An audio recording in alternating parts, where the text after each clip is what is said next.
Good morning. Happy Friday. A technology-filled morning so far. My name is Lisa Nutt. I am the chair of the Professional Development Committee here at the Tucson Association of Realtors, bringing to you the sequel of a water panel discussion that we first hosted in May. We promised we'd do another one, and so here we are today. I am thrilled to be able to introduce you to our panelists today. We will be starting with Deputy Director Clint Chandler from the Arizona Department of Water Resources. Then Mr. Mark Taylor from CAP Board will be joining us, and Dr. Sharon Megdal will finish us up today. In the meantime, I'll let you know that Deputy Director Chandler, prior to joining the Arizona Department of Water Resources, worked in the U.S. Senate under several senators. He also worked on Capitol Hill as a legislative staffer, attending to budget and tax matters. He has acted as Vice President of Business Advocacy and Government Relations for the Greater Albuquerque Chamber of Commerce and was a principal budget analyst for the New Mexico House Republican Caucus. He graduated from the University of New Mexico with a triple major in economics, history, and political science. Thank you, Deputy Director. I believe we will get your presentation up. We know that you participants are in the room. We are monitoring the chat. We will pause throughout to make sure that any questions you have are being answered. This presentation is being recorded, and we will provide the recording along with slide decks on the TAR website after today's event. So in the chat, feel free to ask your questions. We will be monitoring, and in the room, give me an opportunity to get the mic over to you so that we can make sure that the people online can hear your questions. Without further ado, Deputy Director Chandler, thank you. Sure, thank you for this opportunity. I believe this is my 8th presentation this year to a realty group of one form or another, ranging from groups of 50 to 300. A lot of interest in your industry regarding what's happening with water. Let's wait for a moment for my first slide to present. And I have been told that someone will advance my slides. So that is can correct. move on to the next slide, please.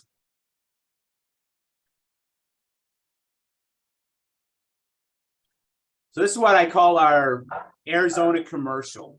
We have an impressive record of water management extending back. You can really pick your time horizon, extending back centuries to the Hohokam and Otham peoples. During the last century, we had a legacy of leadership with giants such as my former boss, John Kyle, Bruce Babbitt, Stan Turley, Carl Hayden. And if you look at this, it helps to encapsulate an important aspect of that water management excellence. And so we are effectively at parity with the water use in 1957, despite an increase in our population of 555% and an increase in our economy of our state's economy of 2,137% over that span. So I think that's something that merits emphasis. We've managed water very well for a very long time in Arizona, but I also emphasize and have been emphasizing that we are entering a different era where not only are the existing challenges, and there are challenges extant that have been around for some time, they are intensifying, and we are increasingly confronting novel challenges, new challenges that require our attention. Those new challenges include, of course, we've had some challenges vis-a-vis the Colorado River system for a significant while, but those are intensifying. The system has been deteriorating And if I have such little time, I have been using this opening slide to provide a bit of an overview, a lot of the takeaways that I would want to leave with you, and then I'll move on to other slides. But I have in this deck, references to the DCP, the exchange of letters, it's been called the exchange of letters from the spring, the 07 guidelines, so extending back to the 500+ plan, the construction of that. But really, the deterioration in the system has been outpacing our responses. So I won't really have opportunity to unpack much of that other content, today, but I think you've heard of much of that, and you had the meeting, the presentations in the spring that I think related some of that. But if you were to go through all those big activities, those responses, they've been meaningful. We would be much more poorly situated if we hadn't taken those actions.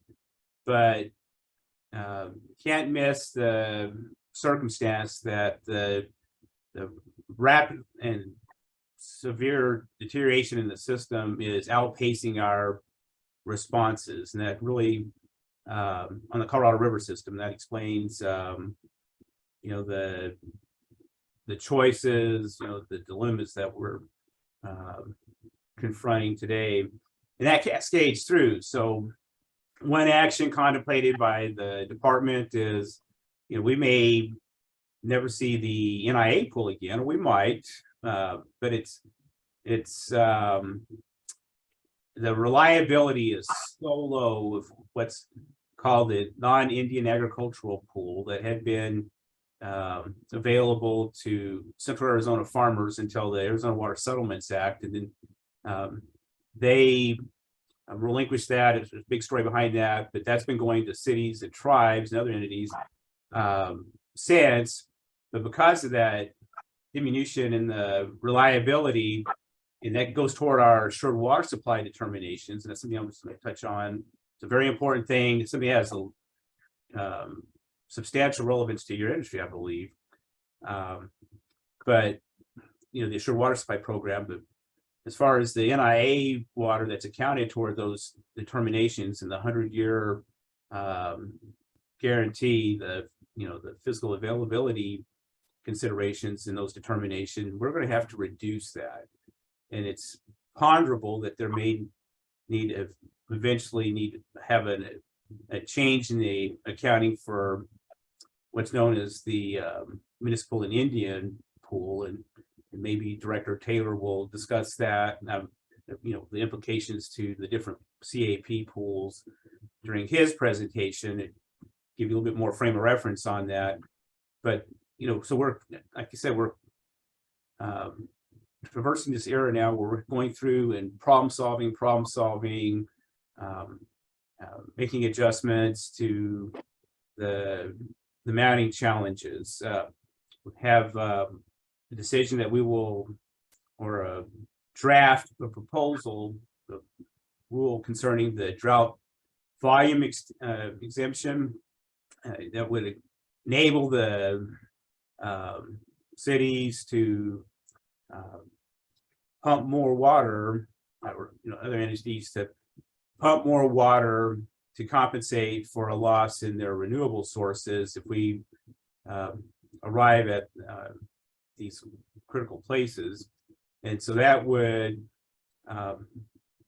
allow them to backstop up to 80% of the water that is lost. So basically they would be going to the pumps, but there would be accessing a finite resource in our groundwater supply. So we're working on that, and there's a number of elements that we have to consider. We're working through that, and we will present a draft during a public meeting soon and receive input for that.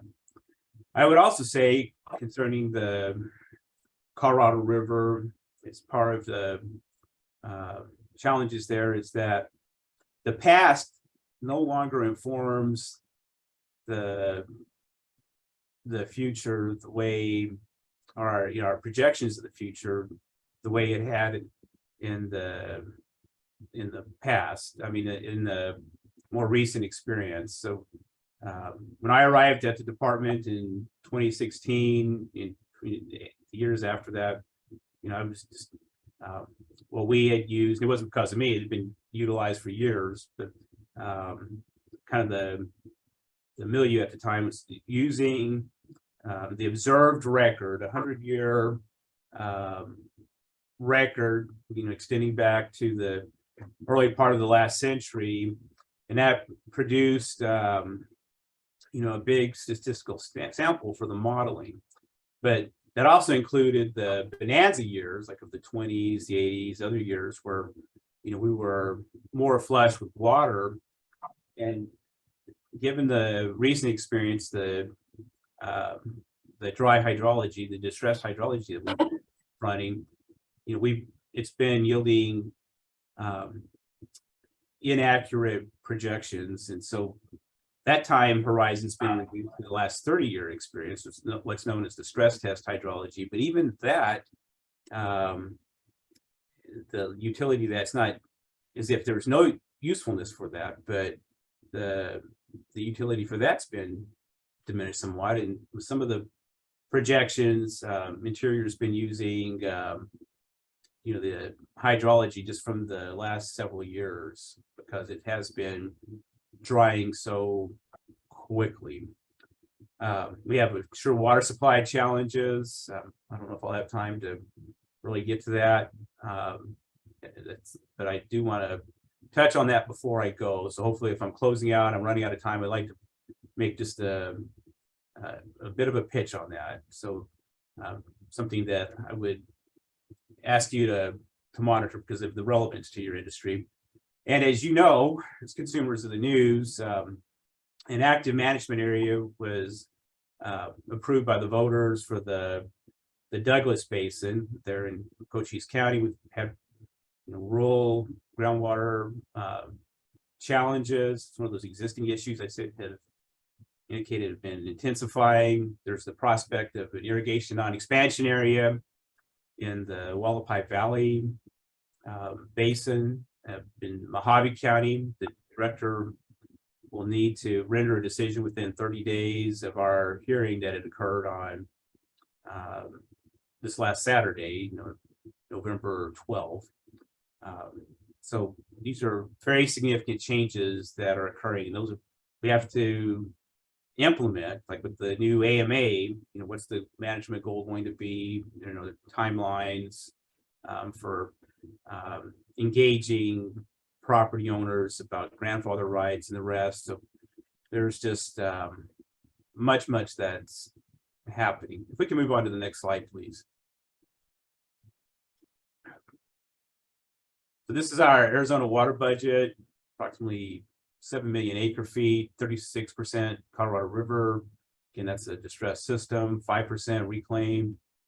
We have approximately 18% from the in-state rivers. Much of that is the Salt River Project watersheds, for central Arizona. 41% groundwater. I could add, it's not an annual supply, but in storage, we have underground, through a program established in 1986, almost 13 million acre feet. But I would also further just to indicate the complexity, the circumstances, that we have very strong legal positions. I'm not going to go into those now, but like for the use of the in-state rivers. But there are other states that believe that much of that water should be accounted toward our Colorado River allocations. Again, we have robust legal defenses on that, but if we were to go into litigation, you might see that there might be content in those complaints that suggest that that's something that's disputed. And the same with the water stored underground, very strong case. Arizona is adamant. We think we have established law on that. Also, regarding the in-state rivers, that's something that could be disputed. So that those are aspects that we perceive as streets, and we do have the diversity in our water portfolio that really commends us, and redundancies, if that's a way to characterize them, overlap, complementary sources. So we do have the diversity in the in our supplies. There's strength in that. Just like with your investment portfolio, you want to have diversity across your portfolio. We have diversity in our supplies, but that's something that other entities, if we continue with this intensification of the challenges on Colorado River, that could be disputed. Again, I will emphasize we have strong legal position, and there's confidence in that, but these are things that you may be reading about in the news if we do proceed to the unfortunate eventuality of litigation. If we could move on, please.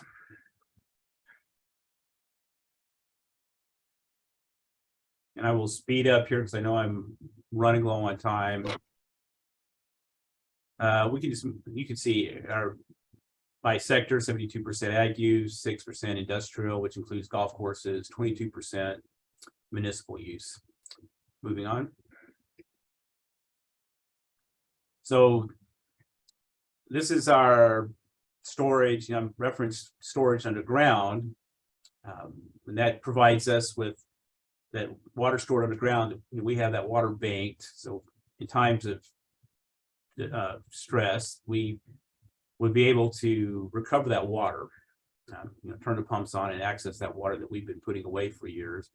But here, there's water stored in Lakes Mead and Powell and other reservoirs on the Colorado River system, and that storage has been declining, and more recently declining substantially.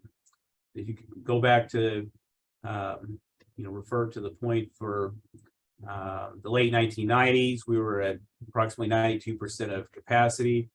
And then during that 5-year span following, we plunged in storage. And that included that horrible year of 2002, at which the inflows were approximately 25% of capacity. And that rapid decline in storage provided the impetus for the negotiations that produced the 2007 guidelines.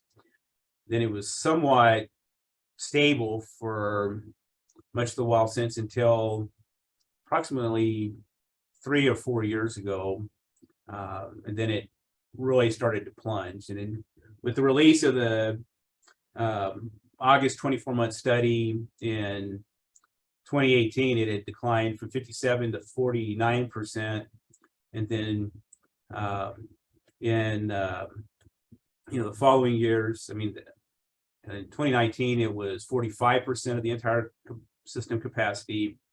So again, it went from 57 to 49 to 45, 40, and now with the two reservoirs, for the overall system, it's in the low 30s, I believe. But for the two reservoirs, they're both at approximately quarter capacity of their, what's in storage. And that provides us with much less of a buffer. So it's just like your bank account. If you have a fat bank account, you have a big expense, medical bills or some other event, you are able to better to withstand the strain. But if you have little in your account, it's common sense, right? It's obvious. You're much more poorly situated, and so the risk exposure, that's really what the emphasis is. Our risk exposure is much greater. So basically from 20 for 2000 through 2018, that 19-year span, we only had 4 years above average inflows. And that's how we ended up here with the low and the demands of the system produced this low level of storage. Okay, if we can move on. I won't spend much time on this. You can just see all the way through what's known as the rest of the interim period. We will be in a shortage condition at one level or another. You could be at a critically low elevation. We can move on to the next slide. I'm going to have to hurry along here. We can move on. We often spend a lot of time on the Lake Mead, but all this could change, and that's when I want to get over to where I can just better unpack the current situation and our current status and the uncertainty that exists. And the uncertainty is enormous. We can move on to the next slide, please. So Lake Powell, if we can move back to this graph. Thank you. So we have what are known as the most probable, minimal probable, and max probable. That's the 10th percentile, the red dotted lines. The most probable is the 50th percentile, basically the median, and then the most probable, the max probable, that's the 90th percentile. But it's for obvious reasons, usually, in the past, there would be so much focus on the most probable, the 50th percentile. But in the the recent experience, we've been really taking a look at the min probable. For the last 3 years, we've been trending down toward those red lines almost every time. And you see these traces below the red line, the red dotted line, and those are the outliers, but now those outliers have more relevance. And this goes back to what I was saying about the, we're less able to rely on the past to project for the future.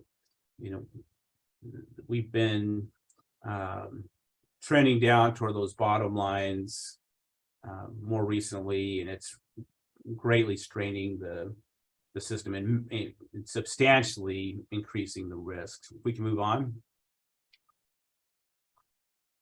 So you have heard about the need to protect infrastructure. So in the spring, we had many conversations about these lines here at Glen Canyon Dam, which impounds Lake Powell. So 3490 is power pool. There's that buffer of 3525, which we really do not want to decline below that if possible. And so we had a number of conversations that produced the what became known as the exchange letters, during which the lower basin agreed to leave water that would otherwise have gone to Lake Mead behind Glen Canyon Dam to elevate those levels, and they released water from interior release water from Flaming Gorge down to further lift up those levels, because we really don't want to arrive at these places like 3370. That's dead pool. That's where they have the river outlet works, the jet tubes, however you want to label those. We have not had operational experience with such low levels. We had one meeting during the spring, and one executive with the Department of Interior said, we just have limited operational experience with the lake levels so low, with this infrastructure. And the Assistant Secretary of the Interior said, well, we have no operational experience. We have not been there before. So we don't know what would occur if we were declined down to 3370 and have to operate those river outlet works 24/7, 365. So how's that for a novel challenge? We're talking about new challenges, new problems to solve. Here we're talking about just having the ability to move water past the dam. And if we weren't able to pass water past the dam, then that just dries up the Colorado River as it flows through the Grand Canyon and flows down to us. Next slide, please. Just to talk a bit more about the rapid decline in the system, and again, how the past is less useful in projecting for the future. This is from the from February, from the 5-year probability table. So reclamation has a cadence of releasing 5-year probability table in 3 times a year. So that's April, August, and January. But they have had to, because of the rapidly declining hydrology, rerun those projections, just because of well, for this, from January to February, that 6-week period from early January to mid-February, the inflows into Powell had declined by 2.2 million acre feet. So the the projections for January of arriving at that buffer, that 35-25, were 87%. That went up to 90%. That's now, of course, that was 100%. Now that has since passed. And for water year 23, look at the change. This again, 35-25, that buffer, the probability of arriving at that place increased from 42 to 77%. That's a huge magnitude increase in the probability of that decline to that concerning elevation. That's now 100%. Again, this is from February, but I just want to show you how the extent to which this is they've had to adjust the projections because of the rapidly declining inflows and deterioration in the system. That occurred for the first time in the summer of last year, summer of 21. The department had to rerun the projections, and that was a departure, and that really received our attention. And for the first time that I recall, and I did some polling, and that a number of others can recall, it's the first time that an executive with the Department of the Interior has used the word serious to describe the situation. They're very careful in their expression, and I started to refer back to that just to help to communicate our status and the import of this aspect, the declining inflows, just the big reduction in the water in the system. If we could just move on to the next slide, and I know I'm going to have to come in for a landing quickly here, but this is what was announced in August. We're in a tier 2A, and I'm guessing that Director Taylor, he may want to talk about the different tiers. We weren't certain if we would be, what's that? Oh, if you recall, in June, on June 14th, before the Senate Energy and Natural Resources Committee, Commissioner Tootin had specified protection volumes that would need to absolutely protect against the decline down to the critically low elevations. And I just showed you the ones applicable, elevations there at Lake Powell. And so we were working through the summer to try to arrive at an agreement that would support the system with the meaningful protection volumes. We were moving toward a 2 million acre foot goal, but we weren't able to get there. Arizona rolled up its sleeves. We were ready to go to work, and we put a meaningful proposal out there early, but we weren't able to get there vis-a-vis some of the some of our peers elsewhere in the basin. So this is what's happening, but things could change. And if we can move on just quickly, and this is really a presentation that I had used for SAWA, the Southern Arizona Water Users Association, in September, and then the Phoenix Chamber before that. Really, there's a more applicable slide that, it's what our comms team had produced. Sorry, I had a pretty intense, why isn't this a more equal allotment politics? Well, so there's a circumstance that really, I think you've seen that California is not contributing.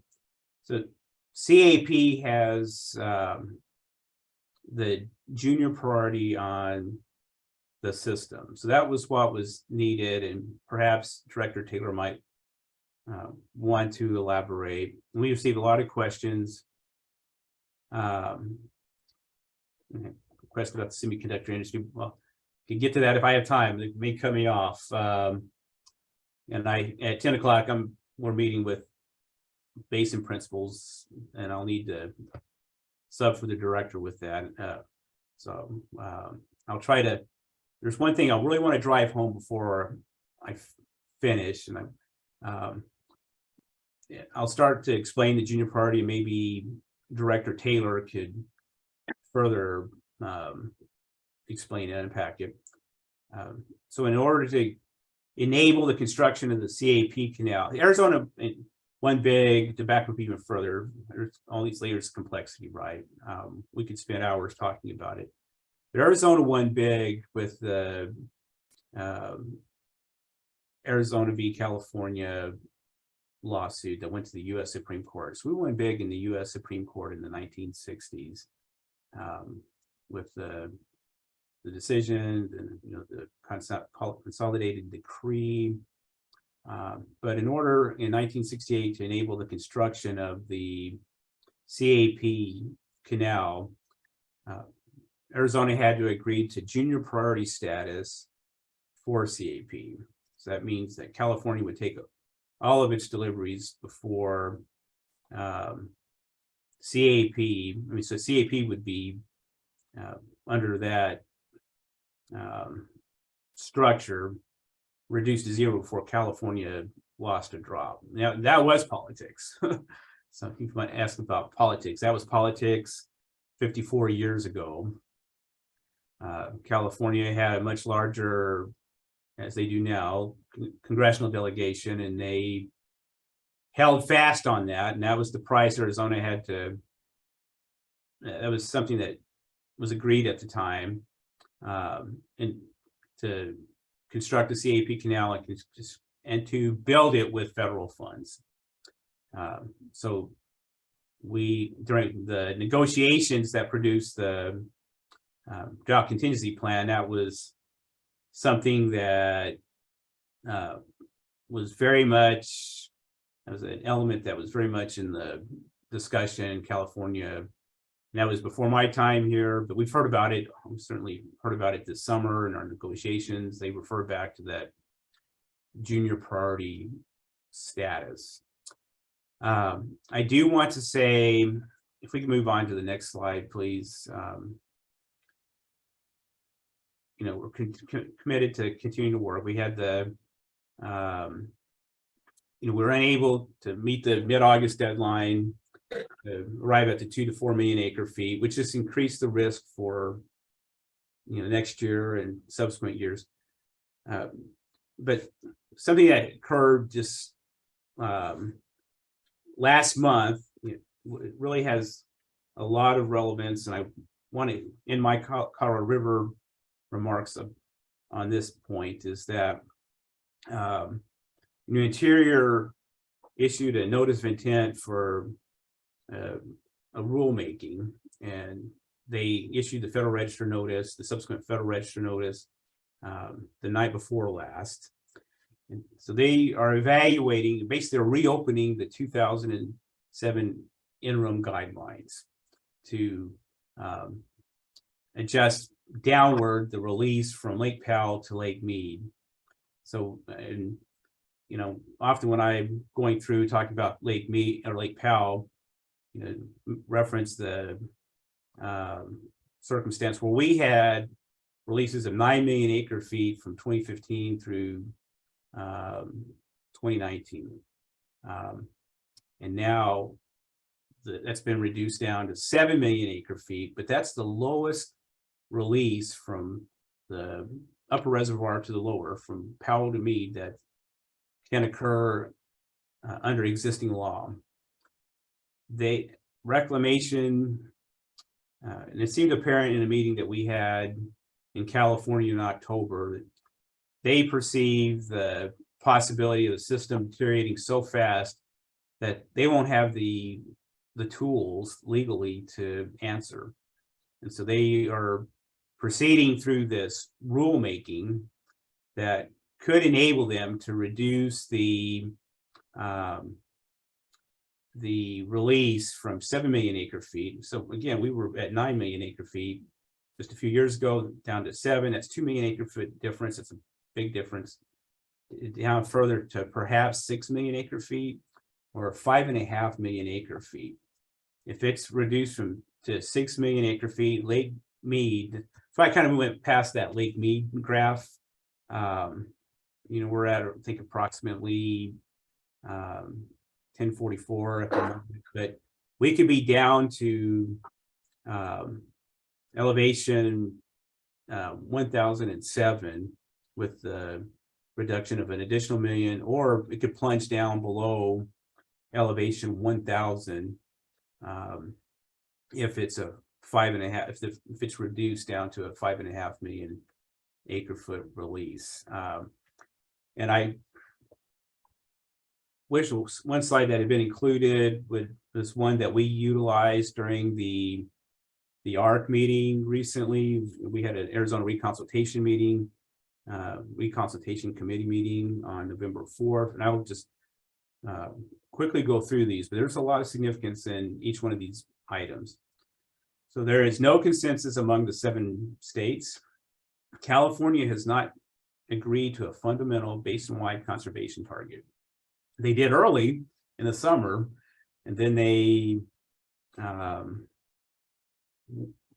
later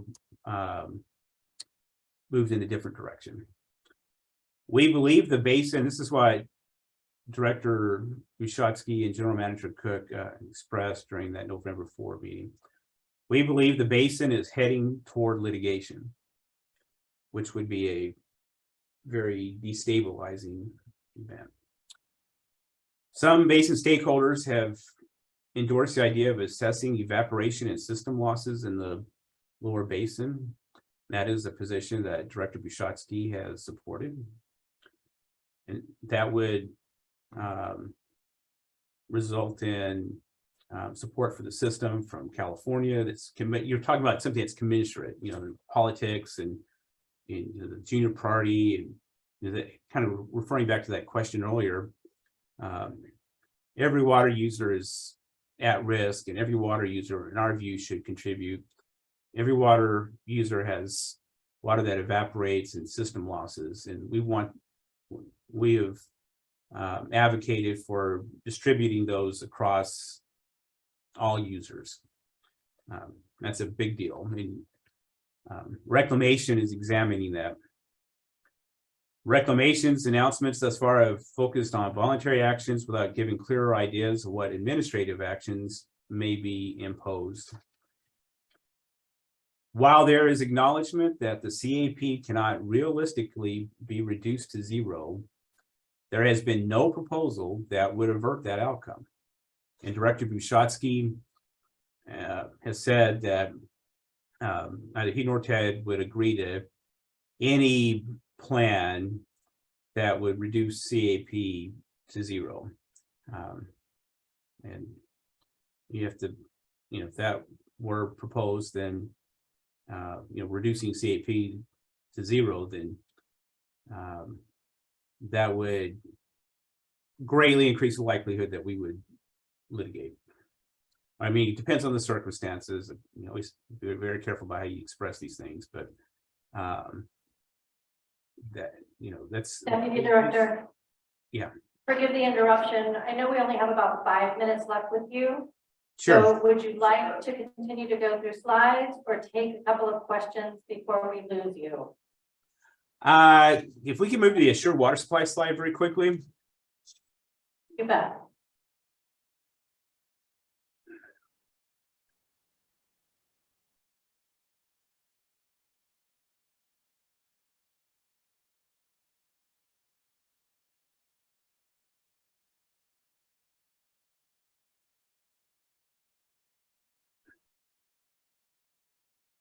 So we have as part of the Groundwater Management Act, the Assured Water Supply Program, and that provides consumer protections, 100-year, it's what we call the 100-year consumer protection of physical availability of, and it has to be physically, legally, continuously available.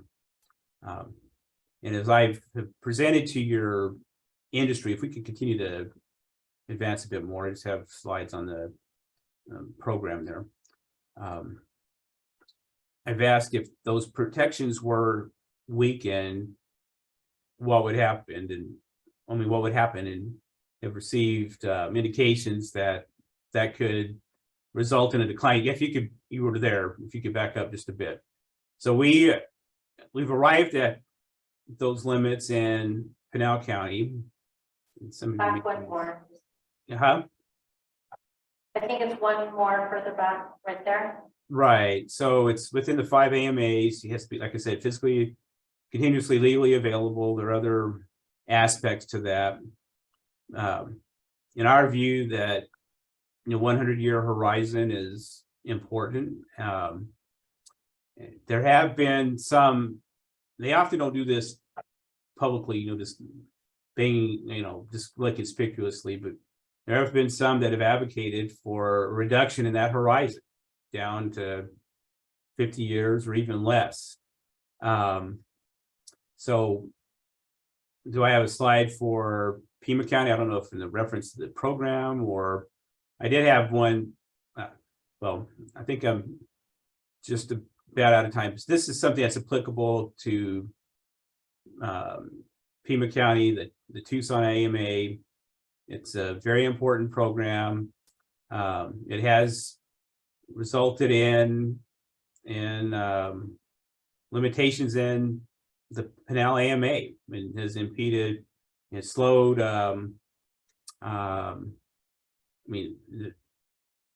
Because of the lack of physical availability of the unmet demand in the model, there's a whole lot to unpack there, but that has affected development there significantly.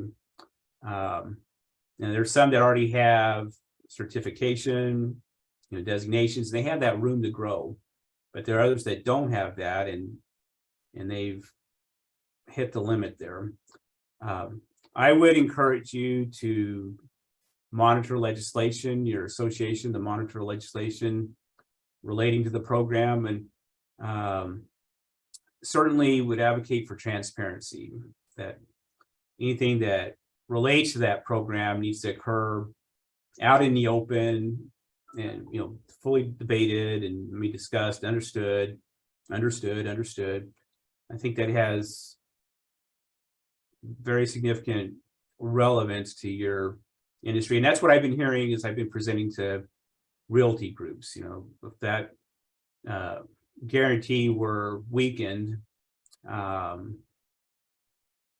would that affect your industry? And I've been receiving those indications that it would affect property values and such. So I did want to hit on that because of its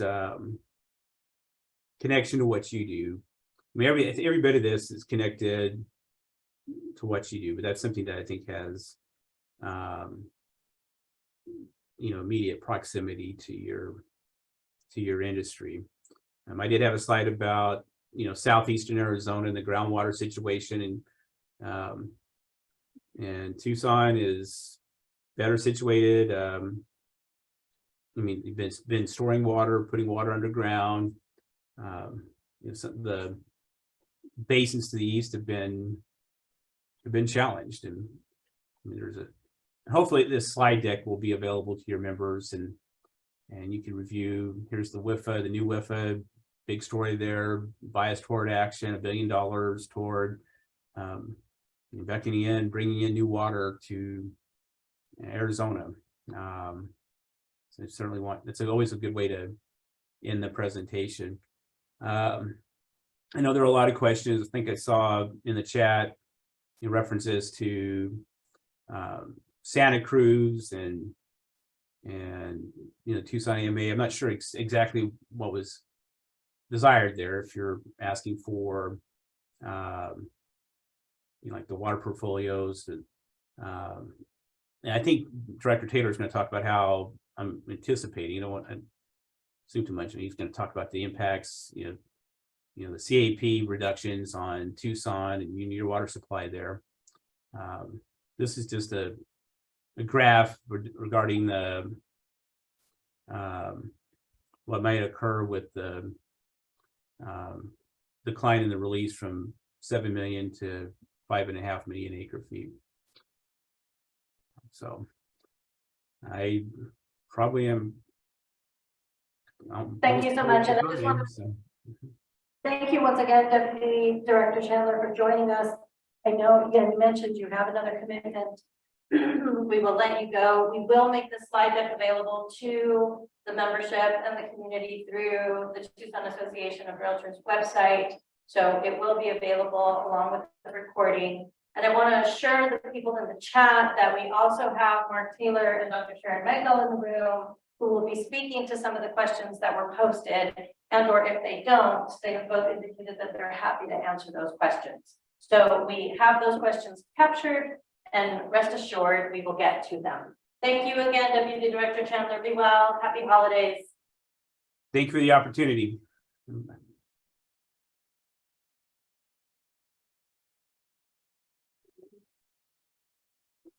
We'll go to the chat. Okay. Yes. Give me just 1 second here to get back. Officially introduce Mark Taylor, who is a civil engineer and an MBA, earning both of those degrees from the University of Arizona.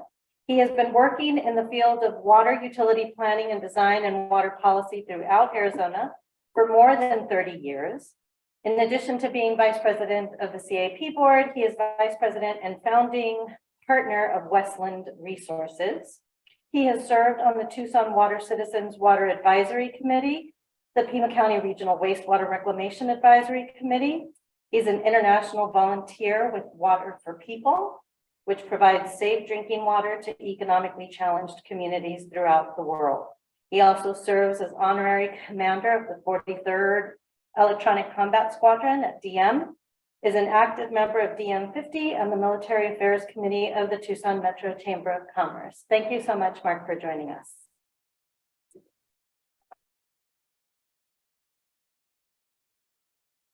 Okay, thank you, Lisa. Can you hear me all right? Maybe I'll just hold it, maybe a little easier. Yeah.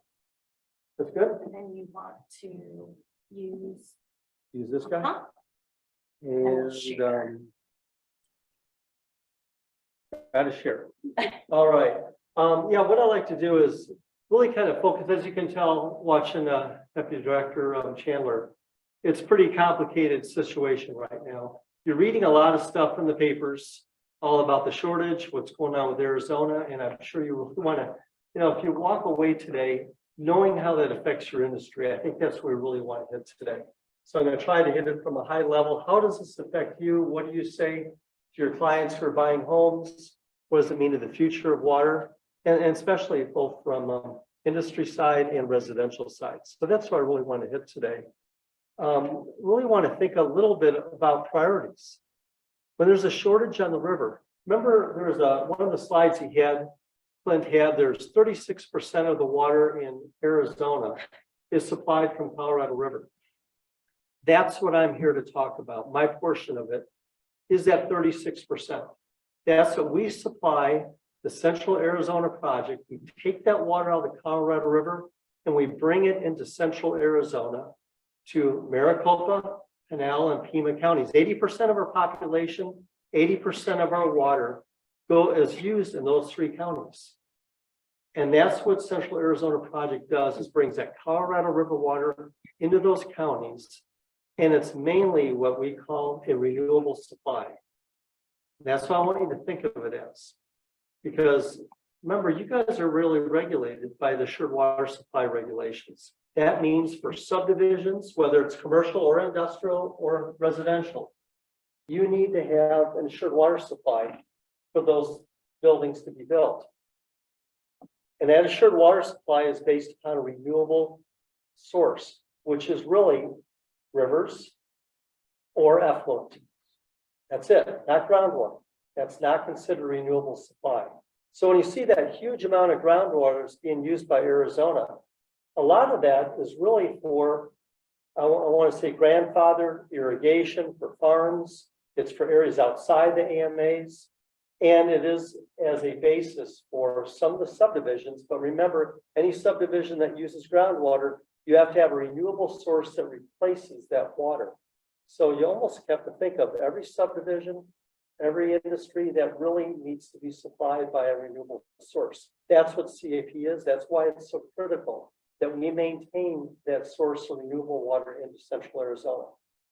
And you know, it's tough. You're going to read in the papers that we have the lowest priority in the river. We're dealing with a river that is already over allocated and doesn't have enough water in it to begin with to already serve the people who are using it. And because of that, the results is we have these two big storage reservoirs. They're continually dropping down because we essentially are using too much water on an over allocated river, and somebody's going to end up being shorted. And Arizona is in the worst position because we do have lowest priority in the river. So I want to talk about that portion of our water portfolio, that Colorado River water, that renewable water, and that's what comes to Arizona. And what's going to happen here over the next couple of years when the Bureau and everybody starts making a decision on the shortage, how is that going to affect you? What do you say to your customers? Do I have this We're still thing? having trouble Still- getting your presentation up, sorry. Okay, well, that's fine. Let me know when it's up. I can talk without it. One of the things I want to really think about, I'm going to show a couple pictures. Let's talk about the CAP, just so you know what it is. It's a $4 billion project. This essentially is a canal, 336 miles. It takes water out of the Colorado River and pulls it out in Lake Havasu. And it's an amazing feature. For us to get it, and I'll show pictures of it here in a second when this thing comes up. But essentially, it's the one major source of Central Arizona's renewable water. The only other renewable water is the Salt River project out of Phoenix. And that only serves kind of the eastern central half of Phoenix. That's it, those municipalities. So that's their source of renewable water or their assured water supply. Everything south in Pinal County and Pima County is totally reliant on the Colorado River or CAP. And you look at Tucson, yes, we don't have anything to look at the moment. We're almost every bit of water that you drink here, you can almost say is 100% CAP. Now it's not directly provided, but essentially we bring that canal into Central Arizona, into Pima County. They recharge everything over in Avra Valley. It's put in the ground, and then they retake it out of the ground with wells. So essentially, I think you can look at it now, kind of over the years where it kind of started out a portion of groundwater, a portion of CAP water. It's nearly 100% CAP water that's recovered from the ground. Tucson is in pretty good shape because you have to look at it as we have put this water into the ground and then we extract it with wells. We store it underground. That's our big storage reservoir. We actually store much, much more water than we consume. We store about 144,000 acre feet, and we pull out about 100 every year now. So we're actually building up our aquifer in case of a shortage. It puts us in a pretty darn good position as compared to Phoenix. Most of the municipalities in Phoenix has a treatment plant on the canal, and they pull it out of the canal as it's delivered. If that canal went dry, I'm not saying it would, but if it went dry, within 2 days, they'd be out of water. They'd have to turn on wells or use their reservoirs. They would be in much more dire situations if we had any major outage on the canal than Tucson would, because we have many, many years of water stored underground. And so essentially we're using our aquifer, our water under the ground, to treat our water. That's what we're doing rather than a treatment plant. And all we're doing is chlorinating our water when we pull it out.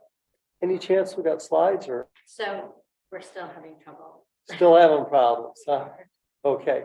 They're working on it. That's all right. Maybe I can describe my exhibits. The first exhibit really I have up there is how do we get that water out of the canal into central Arizona? And I have something here that I Rick, don't you even wanna have a maybe take some whiteboard. do I? questions? Yeah, why don't we start with questions? Yeah, go ahead, Karen. Yeah, why don't you do that? That'd be great. Then it's easier for me to remember the order I have things in.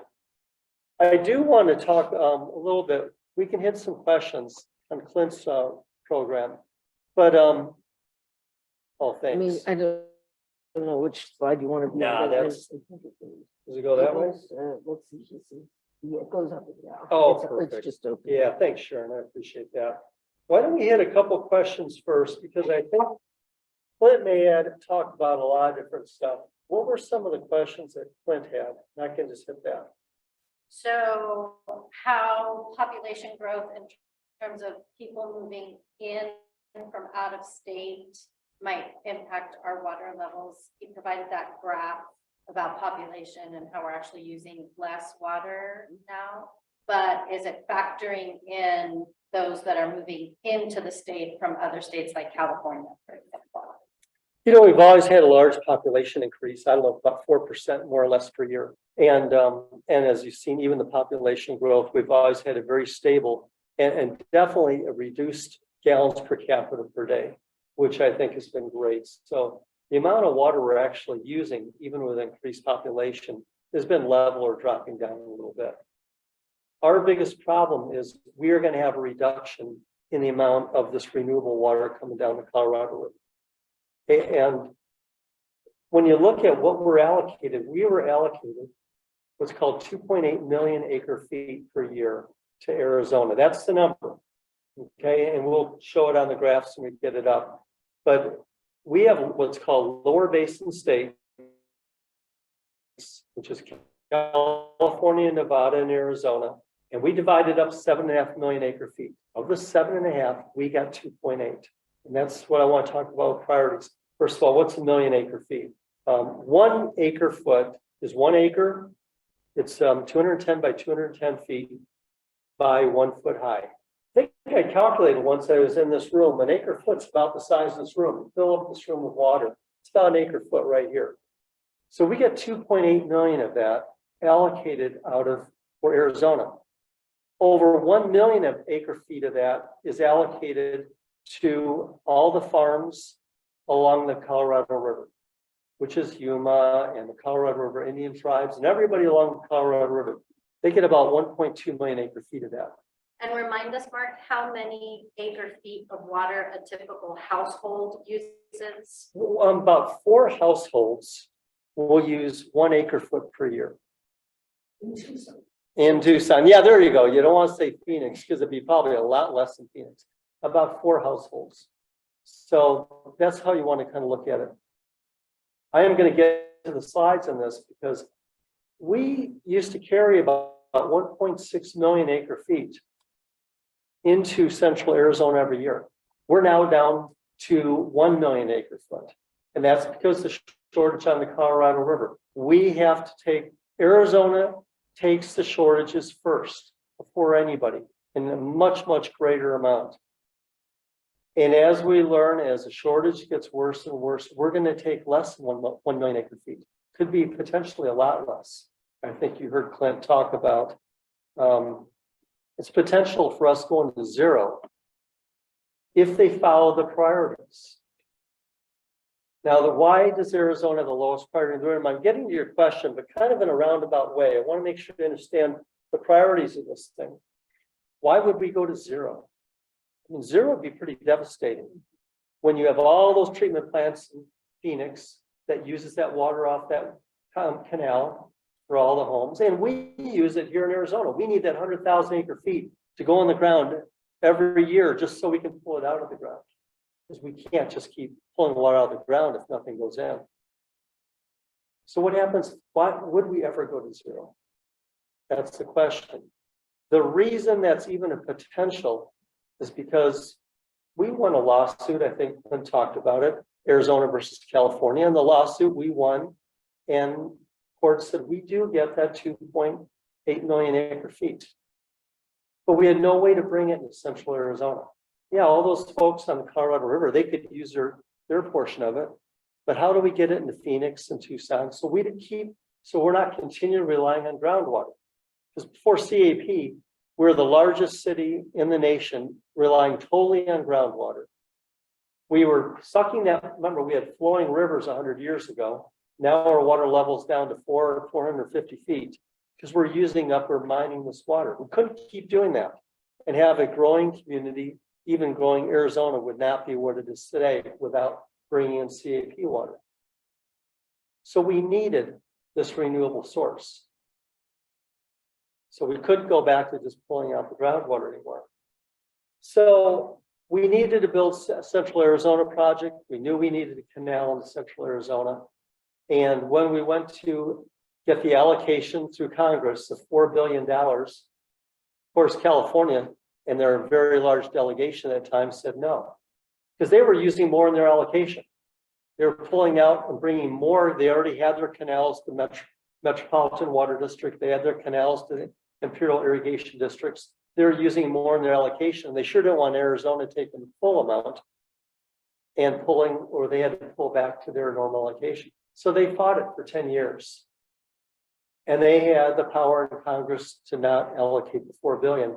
The only way that we could get California to capitulate and to allow us to build a canal was for us to make, we call it an agreement with the devil, to essentially say, we will take lowest priority in the river.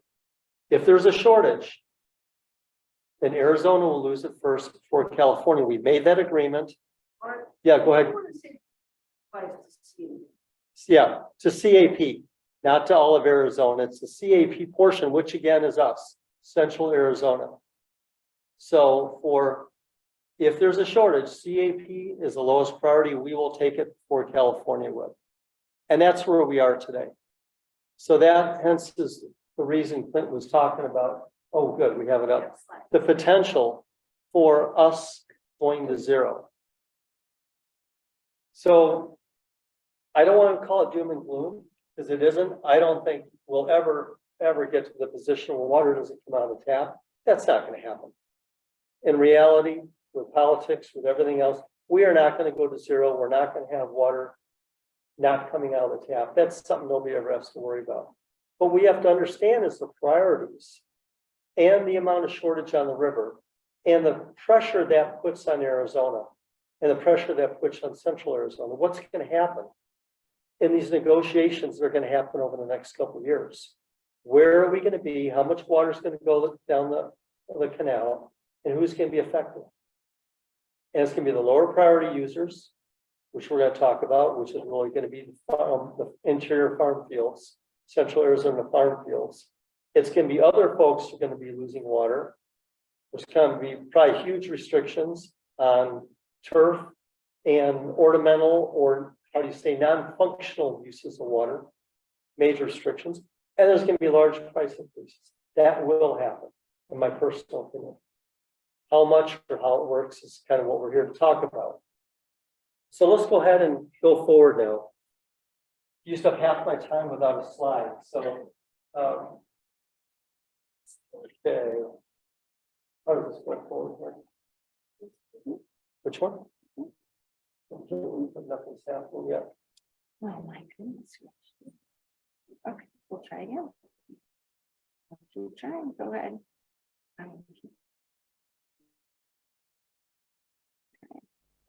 No, you keep going. Okay, so we'll keep talking, okay.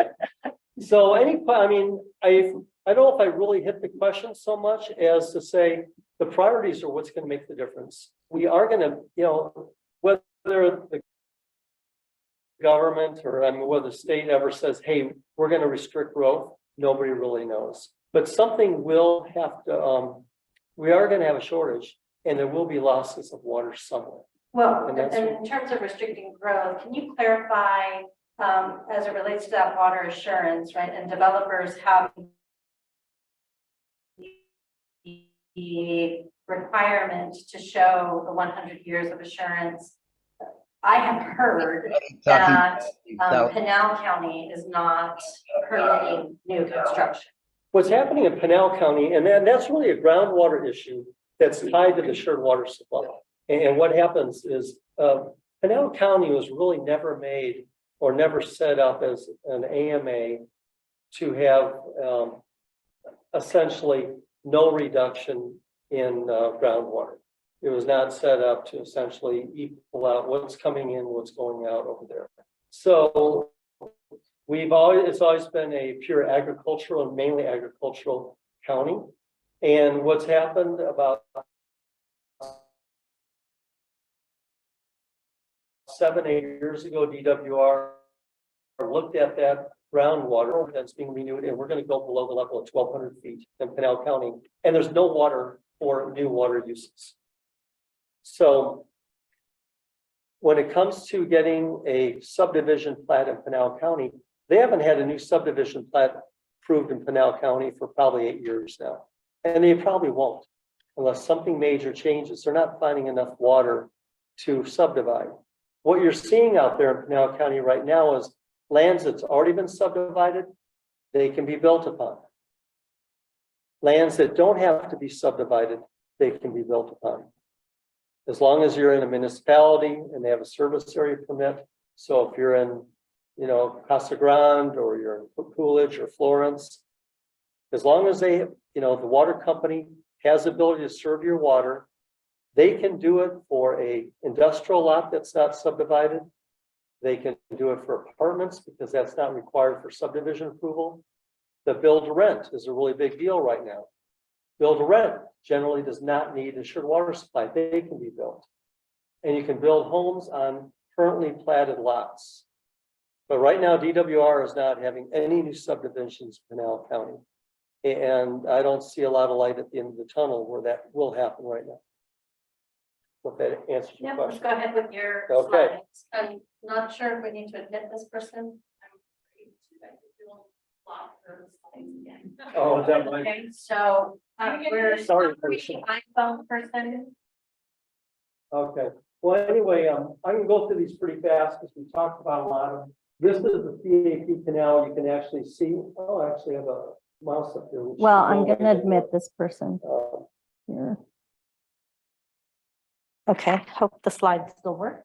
Okay, anyway, you can see up here on the very top where we're trying to have a sewer, we bring it to Central Arizona. CAP serves Pinal County, Maricopa, and Pima. That is it. We do not serve outside those areas, and we serve within those counties and within those AMAs. Again, it's $4 billion, 14 pump stations, siphons, completed in 85, and it's really amazing. You have to look at this piece of infrastructure. Even if we're going to have a lot less water going down, it can be used. We have what's called a system use agreement that allows other water users to put their quote non-project water in that canal and transport it.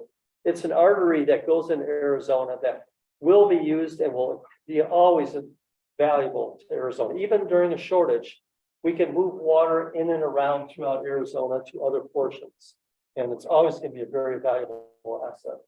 Just a quick couple pictures. If you ever have a chance, you can see there's pump stations or massive structures. With the turbines, that's Mark Wilmer pump station right there. I think You know, each of those pumps, they're about 5 stories high, 60 megawatts of power, and ground out a power plant when they start out. There's a lot of work going into actually getting those things going. We are always the largest power user in Arizona, but since we've been pumping a little bit less, we're slightly now in the second leg. We still use a lot of power. So that's a big part of our work right now, is providing power. Again, we talked about, we serve the 3 county areas. Remember, we are in a desert region, so it's really critical to serve these areas. I've already talked about Tucson and how it works, and that we essentially put everything in the ground. It's recharge and recovery. It's called annual storage and recovery. And that's how we get our water. It's, again, all CAP water that you're drinking out of the tap. It's just treated by the ground rather than directly treated by treatment plants. And again, these are just the uses that we have. 60% is M&I.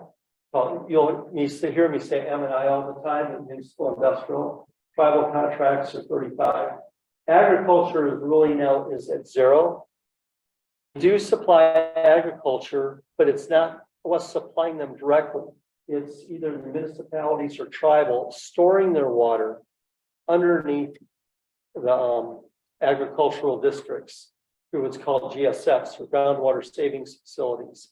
So really, they don't have any, they have allocation, but they have the lowest allocation, and they're not getting any water now, probably won't in the future. It's the way, unfortunately, the way where we are. Board of directors, I'm one of 15 board of directors. We have 4 from Pima County, 10 from Maricopa, and 1 from Pinal. Sharon was on the board for several terms. We have 6-year terms. And Sharon, you were head of CAGRD, and I'm not going to get in that today, but Sharon can talk about it.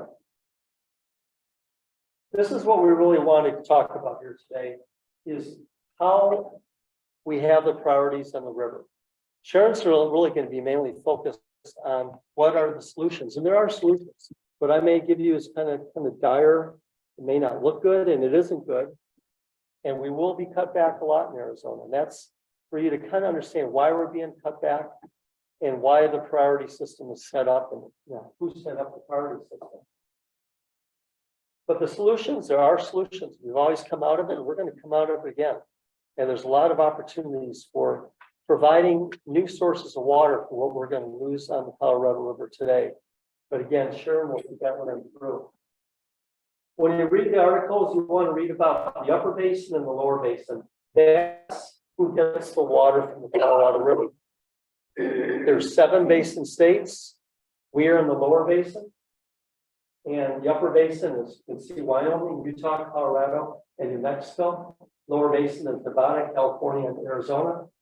And then Mexico gets a portion.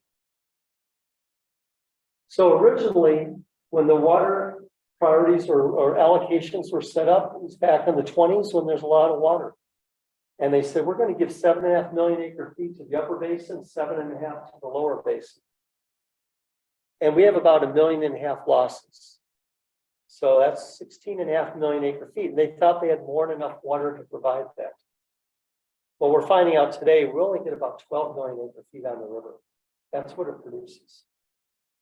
Luckily, the upper basin isn't using their 7.5. They're only using a little over 4. The lower basin, we've been using our full 7.5 for many, many years. Ever since Arizona and CAP turned on, we've been probably using that full 7.5 since, I guess I can't remember exactly, but at least since 2000, maybe a little before 2000. So then Mexico came in 1944. We had the Mexican Treaty. There's in the middle of the war. We had we relied on Mexico for oil. There's a treaty dealing with both the Rio Grande and the Colorado River. And essentially, the treaty says we have to provide 1.5 million acre feet crossing the border into Mexico. So there's another 1.5 million acre feet of allocation. So now you can see we have over allocated way more than actually goes down the Colorado River. And then, unfortunately, with climate change, the amount of water that's actually continuing to come down the river is reducing, and it's reducing quite a bit lately because of that. Everything relies on reservoirs.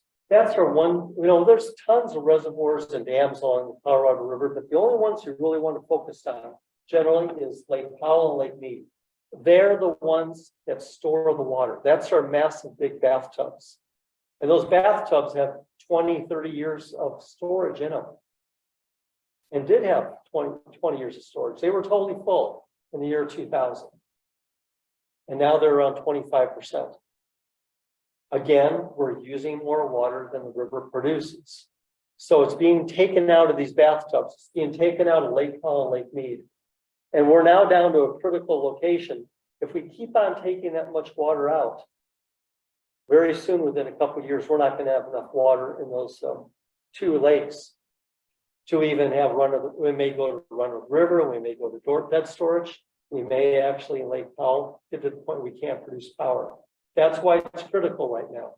And that's why the Bureau of Reclamation and everybody is in these negotiations, because they cannot let that water go to the point where essentially you lose power, you go run to the river or dead storage.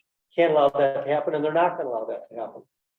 So that's why over the next 2 years, you're going to see a huge amount of negotiations that somebody needs to reduce their water usage of these 7 basin states and Mexico to an extent we don't go to that point. That's where we are now. And that's what you're going to be reading in the paper. And I tried to give you a little background of how they're going to make those decisions and who gets cut first. And again, as we mentioned, Arizona, or really CAP, Central Arizona, has that lowest priority. You can kind of get a feel for where we are. Those other little reservoirs they can be regulatory reservoirs for pulling water off the lake for distribution. They can be catchment reservoirs, but essentially the 2 big ones are Powell. When you look at the 2 reservoirs, when you think of the upper basin, you want to think of Lake Powell. When you think of the lower basin, you want to think of Lake Mead. The only weird thing about it is Lake Powell is at the bottom of the upper basin. Lake Mead is at the top of it. Gives us a huge advantage. We can store all our water there, and when we need it, we pull it out. What happens in the upper basin is if it's there, they use it, and what's ever left over goes into Lake Powell. So there's a lot of times there's a shortage on an annual basis. They can't even use it all because it goes right by them. They can only use what goes by them for a lot of the users in the upper basin. What we have is called the drought contingency plan. And I think Clint was going to go through it, but I don't think he had time to really hit it. I'm going to hit it in the high end.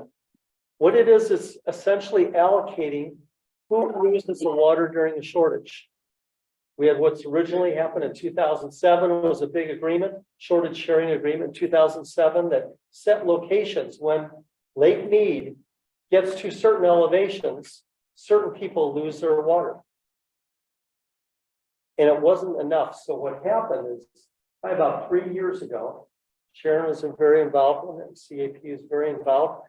We had what's called the drought contingency plan approved on the lower basin, which I'm going to focus on. There's one in the upper basin. I'll look at the lower basin.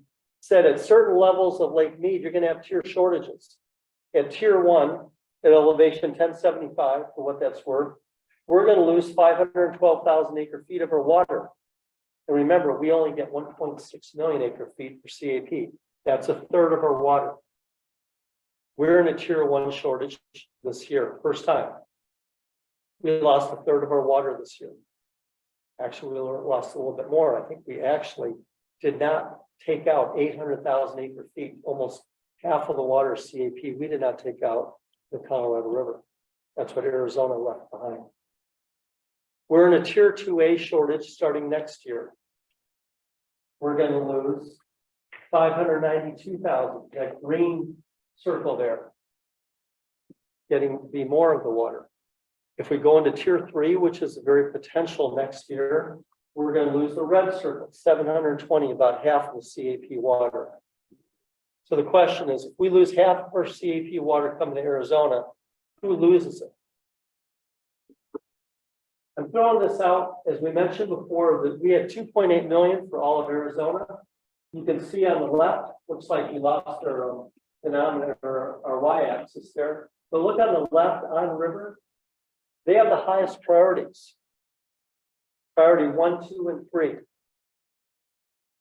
Okay, that means if there's a shortage in Arizona, priority 4 is the first to be cut. That's on the right-hand side, that's CAP. The reason is Arizona is based upon what's called prior, blanking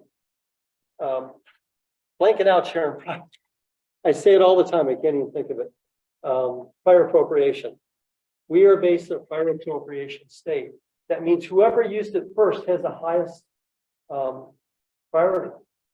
And of course, all the people in the river, the farmers in the river have been farming since early 1900s. The Indian nations have been using essentially through the courts, been using it way before we ever came here. So Colorado River Indian tribes, the Yuma agricultural districts, Mojave, La Paz, they have way higher priorities than anything in central Arizona. We've only been getting our water since the 80s. So again, the shortage in Arizona, then central Arizona will lose it first, CAP will, and the On River will still continue to use their water because they have higher priorities than we do. Then you say we're going to lose half our water or 700,000 if that happens. It'll be to CAP. So what happens in CAP? Who would lose it first in central Arizona? We have about 1.6 million acre feet. And this is kind of the uses of the water of that 1.6 million acre feet. Think of the bottom of it as the highest priority, the top is the lowest. And as we start losing water, it's going to take off and skim from the top and work our way down. The other excess water, that's been gone for many years, probably gone for about 10 years now, maybe 8 years. That was used by the Bureau of Reclamation, CAGRD. The ag pool water, we essentially lost last year when we went into shortage. That was all the central Arizona ag, Pinal County, Maricopa County. That's now down to 0. NIA, you heard Clint talk about that this morning. That's non-Indian ag. It's a misnomer. It's not non-Indian ag. It's actually, a lot of it's owned by the Indian nations. A lot of it's owned by the city of Phoenix and some of the municipalities. That's now gone. We're right now about at the 1 million mark. And now we're starting to get into the Indian, and M&I has taken losses. So as we start cutting from where we are today, we're going to start cutting in the Indian and municipal and industrial sectors. That's where we are. How much it pulls down into those Indian and M&I is what we don't know.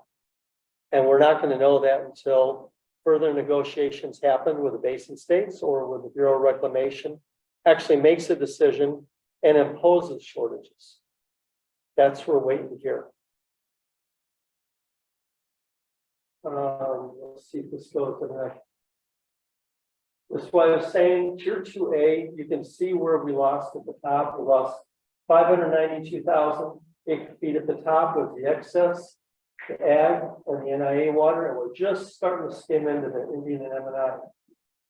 And I'm going to stop here pretty quick because this is where I want to at least have you get a feel for where we are today and what these discussions may look like. Right now, you've been hearing that the Bureau of Reclamation or Commissioner Tootin over Department of Interior said, we need to cut from 2 to 4 million acre feet across all the states and Mexico in order to essentially get the river to a point where it's even. We're not losing anything. In order to keep this river from going down, we need to essentially save 2 to 4 million acre feet over and above the DCP, over and above what we're looking at here with the tier shortages. And who's going to take that loss? That's the big discussion. California says, hey, I got highest priority. That means Arizona, CAP needs to take that loss. Arizona says, health and safety, we can't do that. We need at least 500,000-600,000 acre feet to serve our cities, to serve those treatment plants up in Phoenix region, serve our allocation down here in Arizona and Tucson. We need at least 600. Right now, we're down to 1 million. So this is the point where these discussions are occurring. This is what you're reading in the paper. who's going to take these additional cuts? And if we get cut more than what we need, where are we going to buy it? Where do we reallocate? And, you know, we always have the farms, we have Yuma, we have other places, we have salt, we have down in Mexico, desalinization. There's a lot of options that Sharon's going to get into. And those places are available, it's just money. And that's what I'm saying. The effect is we're going to be trimmed in our water, and our water prices will go up because we're going to need, we don't know how much water we're going to lose, but we're going to have to get it or allocate it from somewhere else. So that's kind of where we are. I don't know how many And minutes no I've agreement left. has been reached thus far. No correct? agreement has been reached, and the Bureau has not imposed any allocation of how they're going to break up that 2 to 4 million acre feet. Negotiations been going on for probably 6 months or more. There's supposed to be a resolution last August, which didn't happen. And the Bureau's working its way through that process, which I know Sharon will be talking about. But that's where we are, no agreement. So that's the uncertainty. I can tell you where we are today. Can't tell you where we're going to be in 2 years. Right. Any, I don't know how much time, if any, I have. Well, I know Sharon has limited time with us also, so, right, so if you don't mind, Mark, if we could get Dr. McDowell on, I'd Let's do it. appreciate it. I don't want to All right. reserve at all, but I want to maximize our time. Absolutely great. Thank you, everybody. Thank you, Mark.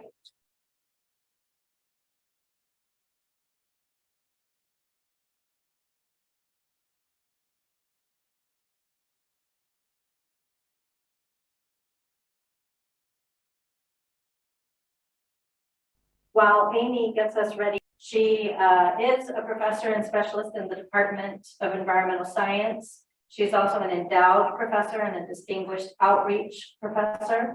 She aims to bridge the academic, practitioner, and civil society communities through water policy and management research, education, and engagement programs. Her applied research projects include analysis of water management, policy, and governance in water scarce regions, groundwater recharge, and transboundary aquifer assessment. Her key engagement initiatives are Indigenous water dialogues and diversifying voices in water resources. She is an editor, she is an author, she is a world-class presenter. We are her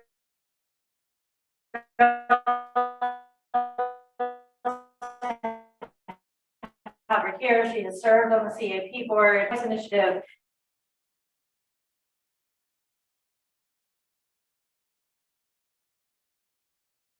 And we have her here in Tucson. So Hi, everybody. I thought this was ending at 11, and I really am pressed for time. Not only am I planning to leave for vacation tomorrow morning early, I have a quite sick dog at home that's required some extra time of mine, which is why I didn't get here at night. So I know most people are animal lovers and understand, but it's still, I wasn't even sure I was going to be able to go tomorrow, but I think I will. So anyway, thank you for inviting me back.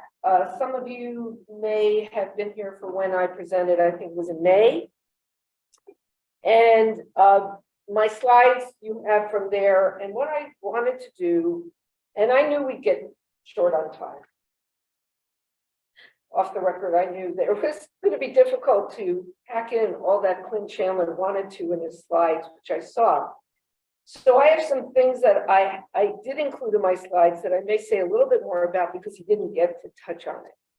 But what I really want to focus on is solutions, because it gets kind of depressing if we just hear about the problems and we don't talk some about the solutions. So I'm going to try to talk about that, but I wanted to very quickly. You have the remote. Yeah, so you know what can- I'm going to do though, because is it okay if I just stand here? Sure. And that way I'll just, if people need to be admitted, I'll just admit them. I'm used to doing that sort of thing.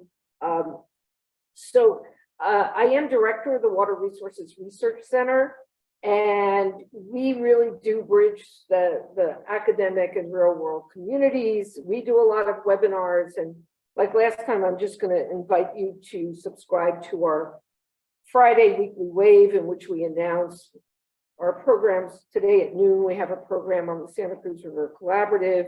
Our programs can range from local to international. And we do a lot through partnerships and respectful dialogues. Lisa mentioned some of these things here, so I'm not going to go through this list, but what's important about this list is that there's a lot of connectivity on the different things I work on. And they all tend to be connected to water management and water scarce regions. And one of the newer endeavors is this CASR Joint Institute of Food, Water, and Energy Security, which is a partnership of the University of Arizona, the Jewish National Fund, and the Arava Valley, a very dry region in the south of Israel. And the CASR names comes from Mike and Beth CASR, who are from right here in Tucson. Some of you may know them. And they've really helped us get going. And so I was just in Israel for almost 10 days for that and some other meetings. And it's just that all over the world, we're dealing with these problems of changing climate. Rivers are not carrying as much water, flooding sometimes, the opposite of not enough water, water quality issues, and everybody really is searching for solutions. And there is a lot to be going from collaborations and comparing notes and that sort of thing. The last thing on my list was teaching. And I used this slide back in May. I use it in many of my presentations because it kind of grounds us. Is when we look at what's going on, as has been explained, it just may not make sense. Like, why does Arizona, Central Arizona, have that low priority? We have to go back into the legal history. You have to go back at how decisions are made and who's making those decisions, in addition to your geography and your water availability and public values. And I highlight the importance of context. And last time, and I'll mention it again, I point to this wicked water problems context. And the reason, I think I can move this. This is really, can I get this to disappear? Not sure. Because I do my slides thinking that I'm going to do them from a share screen with that thing you don't see. Now you're in the room and you're seeing that. And so you're not seeing the titles of my slides. And so that's annoying me. But if I go back here a moment, wicked water problems are big problems. They don't have a single solution. It's not like you can get in a room and come out 2 or 3 days later and say, hey, we've got the fix. And this imbalance of supply and demand in the Colorado River Basin is a wicked water problem. It's going to take and is taking a lot of work, people working together, both government officials, water managers, studies being done by institutes and academic people. It's going to take bringing a lot of people to the table to try to understand what solutions and solution sets are possible. And I also like to highlight the geographic context. And this is a water map for Arizona. It shows the water features, these active management areas. And if you, and Clint talked about this Groundwater Management Act in 1980, what it did is it created these active management areas, which are the only areas where groundwater is actively managed, as the title suggests. There are conservation programs required. There's some quantification of groundwater rights. Agriculture, the footprint of it could not expand over what it had been the previous 5 years. It placed the burden of using the renewable supplies on growth. And so that's where that assured water supply comes in, and the cladding of the developments, and showing that you have physically, continuously, legally available water that will be provided at appropriate quality for 100 years. The provider has the financial wherewithal to do it, and that you are going to be consistent with the management goal for the AMA, which in the Tucson AMA and all the AMAs, except for the Pinal, as Mark pointed out, is safe yield, where you're going to try to balance those withdrawals with recharge, both natural recharge, but that's not enough. That's how we've gotten into the problem we're in. And so this artificial recharge, which I talked more about last time I was here, and I think you probably still have that recording and slides. So I'm not redoing that presentation. And I did talk about the Central Arizona Groundwater Replenishment District last time. So what's in the news lately? What's in the news lately, and Clint had a slide on this, is that we have a new active management area being formed. And this is really the first time new lands are being brought in as an active management area since the Groundwater Management Act. The Groundwater Management Act created 4 active management areas: Prescott, Phoenix, Pinal, and Tucson. Then that was 1980. In 1994, the Santa Cruz area split off its part of the Tucson AMA into its own AMA, the Santa Cruz AMA, but it wasn't new lands brought into it. In Cochise County, there was a vote in November on election day for 2 groundwater basins, the Wilcox Basin and the Douglas groundwater basin. And the people who would vote on it would be the registered voters in those areas. And the Wilcox one did not pass.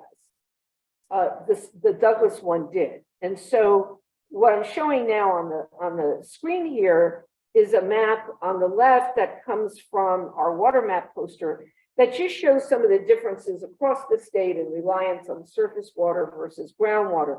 The bluish out in the southwest, that's the Yuma area, where they rely 75% or more on surface water. If you look at the areas where the votes were in the Cochise County, that's the area where 75% or more of the water use comes from groundwater, which much of it in areas that are 100% reliant on groundwater. And this is the first time there's been a vote of the public. The vote emanated from a petition to put it on the ballot because people there have gotten frustrated that there weren't new opportunities coming through the legislature for regulating groundwater outside the AMA. So this is a big event. And like I said, they batted 50% on the 2, you know, in baseball, that would be a pretty good batting average. So it'd be very good batting average. Sharon, do you know the difference between the ag use of Wilcox and Douglas? Because Cochise in general, right? The ag use is what's particularly. Yeah, and that's what in general, the agricultural use is what's been growing. And you start talking about large scale agricultural wells going in where there are no regulations on well spacing rules and impacts to others. That's having effects on people. There's a lot of agricultural activity in the Wilcox Basin. The dairies have gone in there, the Riverview Dairy there. I'm not sure of the breakdown. And I think, let me just see for a minute. Oops. There we go. I know, I sent it to my staff. ADWR has a good information website where they had information about the, you know, just the status of the AMAs and so forth. I'm sorry, but I don't have that information. But that would be something we could include as a link. Yeah. And that would be from ADWR. So it wouldn't be like a campaign thing. They don't campaign, they just get out the facts.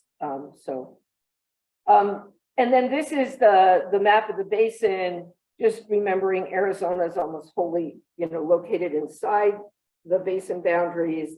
There's 7 states, Mexico, and the water is pumped outside.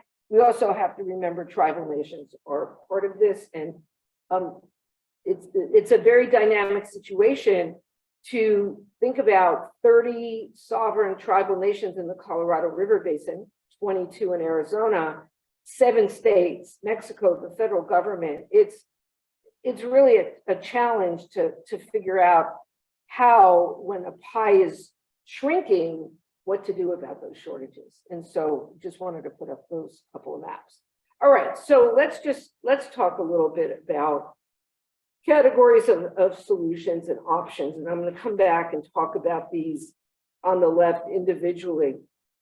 This is a companion slide to the slide about wicked water problems, and similar to one that I used probably when I was here in May. And that is, you can't talk to a single solution.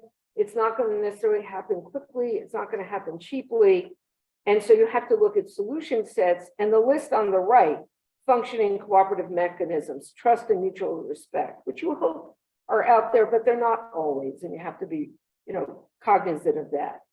Stakeholder involvement, communication, all those things are really important to the work on identifying the pathways. And although it's been mentioned a couple of times that people didn't come together in August to come up with an agreement, to expect that they would have been expecting the impossible. I mean, it was in June when the Commissioner of Reclamation, Camille Tootin, testified at a Senate hearing and said, we really need to cut between 2 and 4 million more. And we're going to give the parties till the middle of August because there was a big, in August, there's an important annual study that comes out, or an annual finding that comes out from the Bureau of Reclamation. And so the day before that study comes out that says, what is the shortage going to be for the next year, was the deadline. That was an unprecedented ask. I mean, it just was so huge, such a short time, that people couldn't come to agreement is not really a bad reflection. Now, what's concerning is some of what Mark talked about, and I think what Clint touched on, and what we hear about is this is maybe heading for the courts, and legal things just get the lawyers rich, and so for any lawyers in the office, the audience, no offense, but that's typically what happens. But this is just my opinion, and it has been my opinion for some time. People thought in August that Reclamation would say, well, you didn't come to agreement, so here's what's going to happen. That isn't what happened. They said, we want you to continue talking. We're just going to declare what the guidelines require of us, which is that 2A shortage that Mark explained, and please keep working on it. But in each kind of touch point of public meetings, you get more bad news, you get more understanding of the implications to power generation, to actual flows downstream of Hoover Dam, that now processes are underway. There are notices in the official register and EIS statements or environmental assessments so that they can take action. While these discussions are still going on, my opinion is, and even has been for a couple of months, at some point the Bureau of Reclamation will just have to say what its plans are. And then let everybody get upset about it and everybody threaten their lawsuits. But in the meantime, because of the health and safety issues and the real significance of these issues, my guess is if it was taken to court, they would not be enjoined. I'm no lawyer, so this is just like a non-lawyer opinion, from putting these things into effect, because it's their job to. The Bureau of Reclamation is the master, it's called, of the lower Colorado River Basin. They say they have the authority to say, although the lawyers may dispute this, what's going to happen with these allocations. Anyway, so let's just talk some more about the solutions. Conservation, use less. There are opportunities everywhere for that. And actually, I don't know if it's made it into the Tucson papers yet, but I saw a notice of it a few days ago. There's an article in the Los Angeles Times, 30 municipal water suppliers from the basin, from 6 of the 7 states, mainly because Wyoming doesn't have much of a municipal use of Colorado River, have come to an agreement of some actions they're going to take. And of course, they'll have to go through each individual utility, and if they're city utilities. But for example, there's a pledge now to cut back ornamental grass by 30% by a certain year. Now, some of these things are not necessarily meant to influence individual households, what they do, but they want to incentivize households. In Las Vegas, Southern Nevada Water Authority's been doing that for several years now, and they're very famous for that. And so that's a no-brainer. We can use less. I mean, I think we all recognize we can use less, but it's recognized that certainly municipal cutbacks are not going to be sufficient to make up these big gaps. And in general, when we look at, even with use on a per capita or per household basis going down, you still have the growth, so you still have the increases in utilization to address. Greater efficiency. Now, efficiency and conservation are not necessarily the same thing, but in this context, what we're looking, or a lot talked about, is what could happen in the agricultural sector. How could they use less water? And in a sense, make that water conserved water. There's a lot of efficiency gains going on in agriculture, have been for a long time, but sometimes that can actually lead to more cropping and more use for the water that they've saved. Here now, we're talking about cutbacks in use that actually contribute to those cutbacks for the system. And is that efficiency through drip irrigation? Much of it could be through drip irrigation, pressurized spray, looking at different cropping changes and so forth. The thing that I think is the easiest, that is the least desirable, is fallowing the field and just cutting down on your use. And that has all kinds of multiplier implications and health dust implications. But a lot being discussed there in terms of more drip, more pressurized spray, changing cropping. But that can't happen overnight necessarily. There's all kinds of implications for that, and studies that need to be done, and they're ongoing. Now, water reuse. We do that here in Tucson, right? We're using water, recycled water, for much turf irrigation. Up in the Phoenix area, Palo Verde Nuclear Generating Station is cooled by the effluent flows out of the metropolitan region up there. Some areas it's not being used as much. And then I think there needs to be a look at maybe changing some regulations relating to the use of reclaimed water. And I'll give you an example. The Groundwater Management Act is really about the regulation of groundwater. And so golf course regulations apply to golf courses where groundwater is being used. If a golf course is 100% on recycled water, and I'm not sure how many are, Mark, you may know, because many times golf courses have to use some groundwater, even a small amount, for seasonal and backup supplies. But if a golf course were 100% on reclaimed water, they wouldn't be subject to those conservation regulations because they're not using groundwater. And so historically it was, oh, we've got all this reclaimed water, we want to use it and so forth.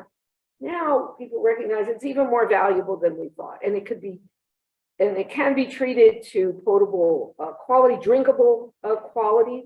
The Arizona Department of Environmental Quality is improving its rules relating to this. And it also can be used through storage and recovery for drinkable purposes. So lots of opportunity there in some regions more than others. Water storage, banking, managed aquifer recharge. It's been mentioned. I talked about that a lot last time. As Mark, I think, had in the slide, Tucson, the whole region is utilizing its surface water through storage and recovery, but also, particularly in the case of Tucson and also the Water Banking Authority, storing it in underground and aquifers for future use. And we've stored a lot of water to get some of the municipal sector firming, it's called, in times of shortage. And here these shortages may hit, again, referring back to Mark's graphics, the municipal sector sooner than we ever thought. Now, desalination is a technology well established. It's used for seawater, it's used for groundwater, that's called brackish groundwater that has total dissolved solids or salinity higher than is suitable for drinking water purposes and so forth. And now I do talk about this a lot, and I just in Israel, and I gave a talk about some transboundary water cooperation of the US and Mexico. And it's great for us here to talk about desalination of seawater, but if you look at the map, we don't have a sea or ocean right next to us, right? So if we're going to engage in that, we have to do that in partnership with others. There's quite a bit of talk that's been a priority of Governor Ducey's to work with Mexico to help fund desalination in the Sea of Cortez. and have that either through agreement where we take some of Mexico's water off the river, benefit Arizona. That's something that the new Water Infrastructure Finance Authority, and I don't think Clint got to his slides on that. This expanded Water Infrastructure Finance Authority with authorities, a new board. I think they're going to look at this. But if you look at, potentially over 1 million acre-feet of water being cut from the Colorado River, we are just not talking about those kind of quantities at this point that I'm aware of to come to Arizona from that. But I do think it should continue to be looked at, but not viewed as the solution, getting back to this concept of liquid water problems. Moving water, a lot of times it's called water transfers, and Queen Creek is an example of where they've petitioned, and it looks like it will go forward, but I don't think a final decision's come from reclamation yet, Mark, has it? On the Queen Creek, it's getting close. No, it's still, we don't have a rod on it. Yeah, It's yeah, still it's, a yeah, but Queen Creek has an agreement to take some water off of the river from western Arizona and then have it used for growth of Queen Creek. That's very controversial. The people in the providing area don't particularly like that. And interestingly, again, I'm just putting a little bit of my personal filter on this. A lot of times these discussions about moving water have really been focusing on moving water to meet the needs of growth, whether it's the Central Arizona Groundwater Replenishment District, Queen Creek. Now, if we're really not going to be getting the expected allocations of Colorado River water, that affects the people already here. And that changes kind of the nature of the debate, because we've used those Colorado River water allocations for Tucson, for the others in the municipal providers who hold those contracts to prove up that assured water supply that Clint talked about and Mark mentioned. There's talk about moving it from Missouri and Mississippi, moving floodwaters. There's talk about why not taking it from the Northwest. These are big potential opportunities that require some careful look at. Maybe there'll be some studies of that now that the new WIFA board's been seated. Marketing and other mutually agreed upon transactions. That happens in multiple contexts, including some of the bullets up above. Sometimes people get concerned about that. They really don't think water should be commodified like other commodities are. There already is a bunch of marketing going on with stored water credits, long-term storage credits. So this is something that's it's evolving over time. Rainwater and stormwater capture. Rainwater capture often thought about at the individual household level. Stormwater is often more dealing with storms and flows, and there are a lot of Mark's a civil engineer here. He knows there's lots of issues associated with trying to capture the kinds of stormwater that we experience and storm flows that we experience, which are more like the quick and rapid types of storms, but an opportunity. Gray water systems where you're taking the shower water or washing machine water from your homes. And I think many of you know that there's been regulations about those gray water stub outs here in the Tucson area for some time. And then this is something, again, many of these things I touched on briefly in my last presentation, designing the built environment. And this is going to, things as maybe obvious as ornamental landscaping, or things like, how landscaping is done in communal, from a communal point of view, to, community pools, which have long been talked about here, as opposed to individual homes, and, architects, landscape architects, lots of people have opportunities there. I said this last time, I believe that we should be leaders in showing how to live in the desert beautifully, comfortably. We can, rather than saying we've got to build things for the people who are moving here from elsewhere and want their properties to look just like they did in their old community. So just finally, this is similar to the slide, key to charting our pathways forward is an important informed public, informed professionals, everybody's a stakeholder, meaning everyone's a decision maker, influencer. And again, I put how to connect with us, and I've gotten to learn how to do QR codes on Chrome, so I started putting those in my presentations. And I sent you already, Lisa, a PDF, which you're welcome to do whatever you want. So with that, I think I will stop sharing, and it took me a little longer. I can stay for a few minutes if you want Mark and me to both handle questions. I'd How would you appreciate like to do that. that? Let us start with in the room, if there's any questions in the room. I can bring the microphone over to you.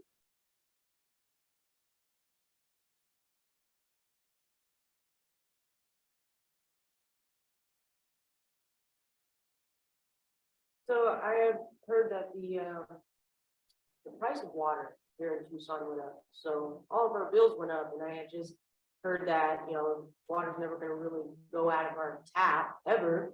So we don't really have to worry about water too much. But then I hear like Powell and Mead, everything's getting drained. So why is it really that the water here in Tucson, the prices of everybody's water bill has gone up? Wait, so first, let me say why we in Tucson, or when we talk about Tucson, whether it's Tucson Water, or I can say it, Mark can say it, I think, not putting words in Mark's mouth. One of the reasons we're very confident about our water continuing to come out of the tap, absent some big break or failure of the delivery system, is that we are, Tucson Water and the other providers are pulling their water out of the aquifers. We have good supplies. They are our insurance for times of shortage, and they're good quality. So we are less vulnerable in Tucson than some other communities are that either rely on treated Colorado River water through the tap, or may not have the kind of backup of groundwater supply. Now, water bills depend upon the cost of producing the water, the cost of producing, delivering it, all those things that utilities have to do. The cost of the CAP water itself is not as big a component of that overall cost as one might think. And so when Tucson Water or any water utility is raising its rates, it's because it's looking at its cost, it's looking at how much it's serving, and it needs to recover its cost. It doesn't get the money out of the general funds from their, cities, if they're a city utility. And if utilization is going down and costs are not going down, that alone is enough just by the math to cause water rates to go up. But then if your supplies are changing and you start having to talk to, let's just say for hypothetically, that you're going to go into taking your recycled water and using some of that for drinking purposes, that's going to cost you more than it is to introduce the groundwater supplies into your system. So the cost for the utility go up. So costs will go up, but there's still no cost value associated with the actual underlying water molecule in the first place. And so you're not paying for the water molecules, you're paying for the extraction of it, treatment of it, delivery of it, administration of it, getting your water meters read and repaired, and getting it all administered. And it's happening. But I will tell you, people ask the question. People will always complain about it, water bills going up, but then people often say, my water is so much less expensive here than it was in the Midwest where we had more of it. So, Or even the Pacific Northwest, right? So I know we had some, but do you have questions, sir? Let me get the mic to you, sorry, I need to be able to hear us online. So on your last slide, you have multiple recommendations for ways to conserve, and Mark had talked about effluent being a renewable resource. Is there any kind of time frame that they're starting to implement any of these, or are these just ideas at this time?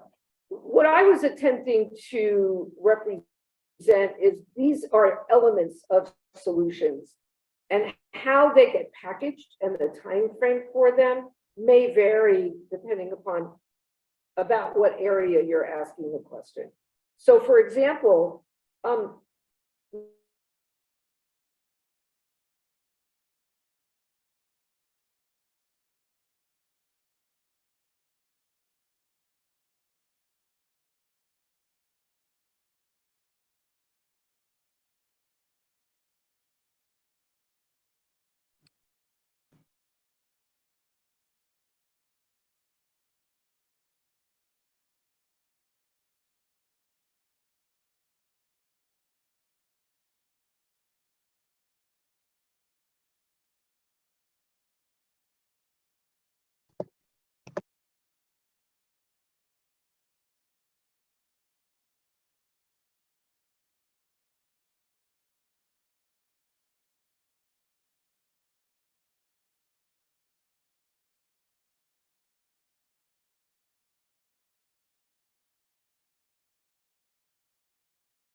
oh, okay. Wow, that's really weird because like my elbow was here and the computer's up there.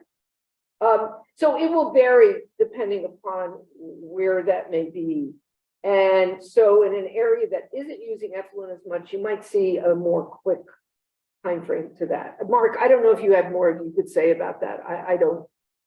I mean, Tucson's had a long-term plan to utilize its treated And the wastewater. city is currently proposing, I want to say 5 different policy ordinance possibilities to provide a framework in terms of then specific tactics or requirements in order to conserve and be more efficient. And those are being discussed, formulated, and presented to mayor and council. Yeah, and the engagement, the stakeholder engagement and communication are so important.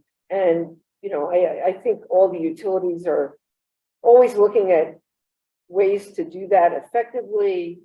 But it's still hard to get to engage people when the water is running 24/7, you know, and even though bills are going up, the bills are still way below what people typically are paying for their cell phones and internet and stuff like that. So I know we had some questions in the chat. I believe some of them were answered through the presentations that both Mark and Sharon gave us. Some of the other questions related to maps for Pinal and Santa Cruz County, we will answer through links available through the Arizona Department of Water Resources. As a reminder, this recording will be provided on the Tucson Association website along with the slide decks. So you can refer to them after today. I want to thank Dr. Lisa, if I could just ask you, maybe you can repost the presentation I gave in May, because I think I had a link to the Water Resources Research Center's visual guide to the Pinal AMA. So if people are interested in some of those maps, there's a lot of good information in that. You bet. I know that I'll double check what links are still live. Yeah. And we'll make sure to get those connected if they need to be. I want to thank you again and be respectful of the time that you have given us. Happy holidays, safe travels. Mark, Taylor, thank you again. And thank you all for joining us today. Have a great weekend and happy Thanksgiving. See you next time.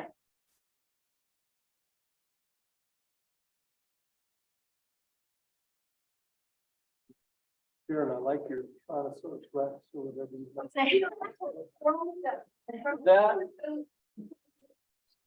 I thought.